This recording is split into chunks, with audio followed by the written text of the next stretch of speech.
Now, our final topic for Area Study 2, Section 1, is this idea of cloning. And so these technology we can apply to clone individuals. So, as we already discussed, really, cloning's just a natural thing. We see identical twins in mammals, where a single zygote split and become two zygotes, and so these two are going to be completely identical. The binary fission in bacteria, we saw the budding in Hydra, the fragmentation, all those vegetative processes we talked about in asexual reproduction, simply make clones, because we're relying on mitosis to make the next generation. When we apply meiosis, we're getting genetic diversity, so they're not clones. There's differences between them. But genetics has allowed us, and our study of genetics has allowed us to develop techniques that can create clones. And it's quite common in agriculture, and a lot of medical research around it to treat different conditions as well. So, one process, my head's in the way, isn't it? We'll feed down there somewhere. Is known as somatic cell nuclear transfer. And this is essentially what produced Dolly, the first cloned sheep. So we've got a female here who's an egg donor, so we've taken her egg. We've got a mother here who's going to be a genetic donor, so she's going to donate her genes. So we've extracted some eggs here from her, some cells from her. The nucleus is removed from the egg cell, from this parent, and the DNA is then fused with that enucleated cell. So we get here this fusing of these two cells. So the nucleus of this animal is now found in the egg of that animal. They're grown on so that you've got a cluster of cells, and that resulting embryo is then implanted in a third parent. So we've had 3 females involved in this process. No males, not necessary, just 3 females. And the sheep is most closely related to that one, because her genes. Just an egg from that one. So we'll probably have this one's mitochondria, and of course this one has nothing to do with it at all. It's just grown inside this animal. Dolly was one of 10,000 egg masses, the only one that survived. So it's come a long way. It still has very low success rate, but it's one way of quickly cloning sheep.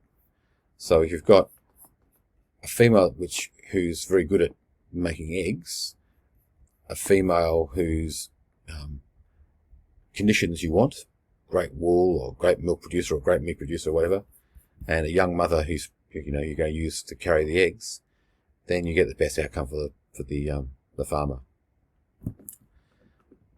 Another way, whoops, where are we? Nope, it's not going to change slide. There we go. I'm in the way again, aren't I? Another way uses the idea of identical twins, really. So the early embryo is harvested, and then you divide it. And into these 2 surrogate mothers, I mean, one may be the original mother for that matter, but into 2 mothers, you then implant this egg mass. And it is possible to actually take that early embryo and break it up into a number of egg masses. And so you'd have 3 or 4 cows growing identical offspring to each other. Well, the offspring are identical to each other. They have nothing, they're not identical to the parent, but they are identical to each other. So a quick way of growing on a herd. And again, you'd probably want to do it for a female you know to be a really good milk producer or great meat producer. So you're trying to build a herd that has those great benefits. Hopefully you can also see the problem in these 2 technologies. We talked about the big issue around asexual reproduction, natural clones, is in fact that lack of genetic diversity and that inability to respond to changing environmental conditions. This exists here too. So you may have grown yourself a lovely herd of cows that produce great milk, but they're all identical. So if you get a problem, then that problem exists in all of them. So there's limitations, of course, too. So where's this being used? And I'm in the way again. Get rid of my head. Reproductive cloning certainly has benefits in medicine, agriculture, and conservation. In medicine, we're seeing the ability to develop genetically identical organisms and then test drugs for cancer and other vaccines and things on them. In agriculture, clearly, lean meat, better milk, better meat production, better wool production, all that sort of stuff can be done. Faster running horse, another very common use for it. And then in this purpose here, we've got a young spot tail, I don't know, probably a young eastern quoll, one of those white spots, that we're trying to grow, a species that's becoming extinct or highly endangered, and you want numbers increased. Well, this is one where you get those numbers, so you can clone some of these individuals and more animals into the space. So it has great positive benefits, but as we discussed earlier, there are also those concerns around the lack of genetic diversity. And so if you try to get a new species, recover a species, you actually want high genetic diversity. So you won't be using a lot of different individuals to create that new population.